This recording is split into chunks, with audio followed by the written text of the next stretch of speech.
Raw Project Stone Docu 86.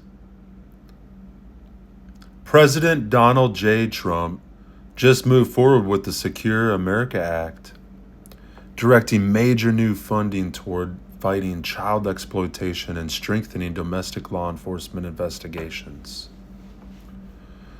At the same time, Clark County, Nevada, continues operating a clear revenue extraction system that converts low evidence complaints into permanent records and federal money, while actively hiding how the money moves.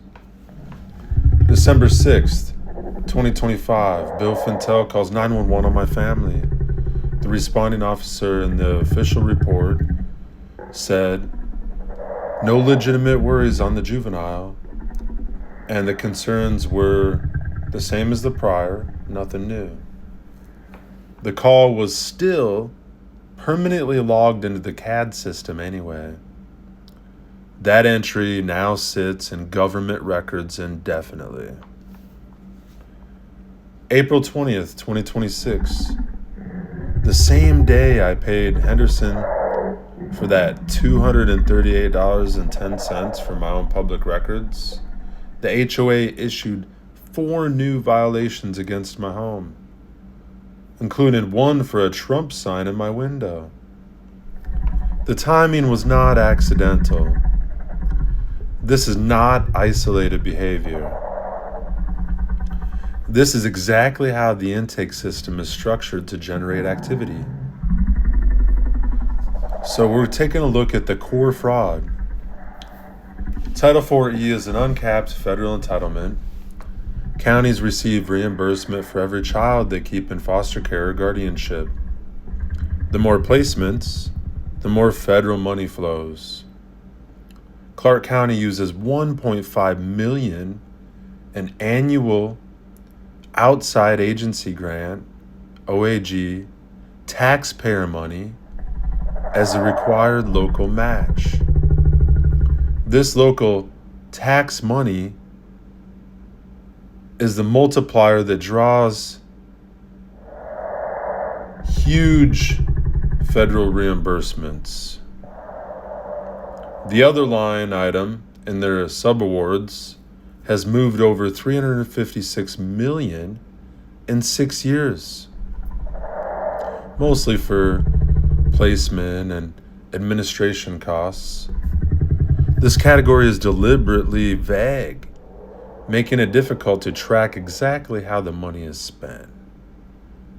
Nevada's own 2026 progress report admits the system is failing on key safety and permanency metrics, yet the funding continues to increase. This is textbook fraud. Performance collapses while revenue rises. CAPTA created the broad mandatory reporting system that feeds the pipeline. ASFA added the 15 out of 22 month timeline and direct cash bonuses for adoptions. They finalized the foster care pipeline. These bonuses create a crystal clear financial incentive to terminate parental rights faster rather than work towards reunification. The faster the termination, the faster the bonus payment. This combination turns child welfare into a profit model.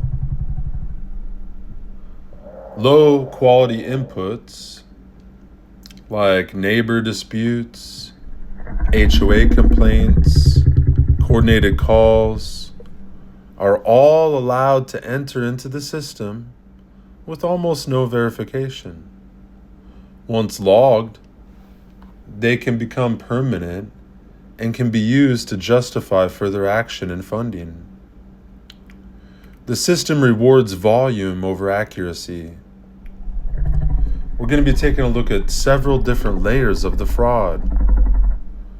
Local OAG money is used as the match to draw down federal funds. This means taxpayers are forced to subsidize the very system that generates more cases. Adoption incentive bonuses under ASFA create a direct profit motive for termination of parental rights.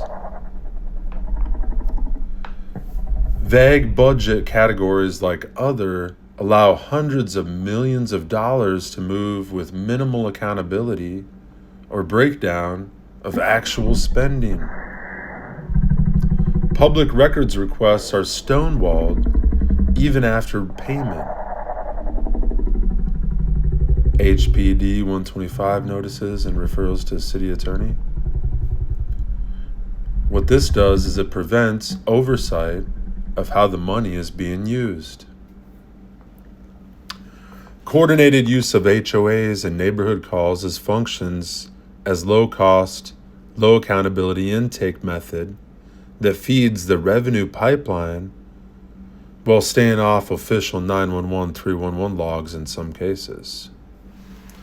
Multi-state coordination, Henderson, Nevada calls triggered from Davenport, Iowa, different responses, vice versa, shows the fraud is not contained to one jurisdiction or state.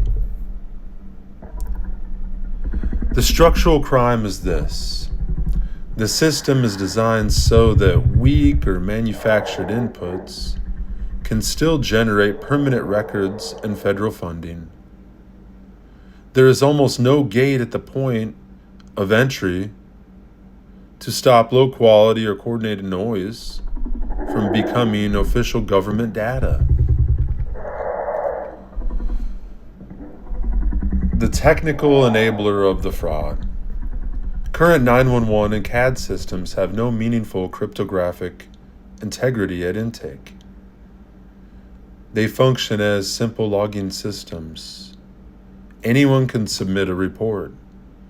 It gets recorded permanently, and there is no mathematical process to verify whether the claim meets any real evidentiary standard before it becomes a part of someone's permanent family file. This design flaw is what allows the fraud to scale. One motivated individual, one HOA, or a small coordinated group can feed an entire system information that sticks. There's no provenance tracking, no real-time validation, and no way to audit input quality before it affects funding and family outcomes. The cryptographic override. Stone 911 Polsgate places a cryptographic verification layer directly at intake.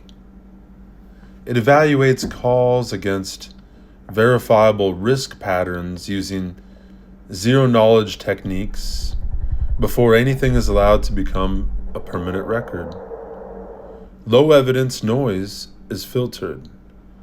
Only inputs that meet a cryptological provable threshold create a lasting flag. WonderGrid records every referral, every CAD entry, every OAG match, every Title IV draw, every contractor payment, and every outcome in an immutable post-quantum ledger. Future administrations can change laws or attempt to protect old funding streams, but the actual data trail cannot be rewritten or hidden. This removes the main technical vulnerability that the current fraud model relies on. Bad inputs no longer become easy, permanent records that affect a family for their entire life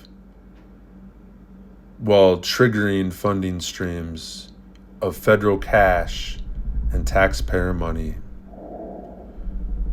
I built this because I watched a system operate with any real gate at the front door. The documents, the payment receipts, the officer notes, the funding numbers, and the timing of the coordinated pressure are all public. They speak for themselves. The old model depends on weak intake and hidden money flows. That model is now directly challenged at the technical level. The private labyrinth is losing its ability to operate in the dark. The shield wall of light is already in place. Kids ain't federal cash. God wins.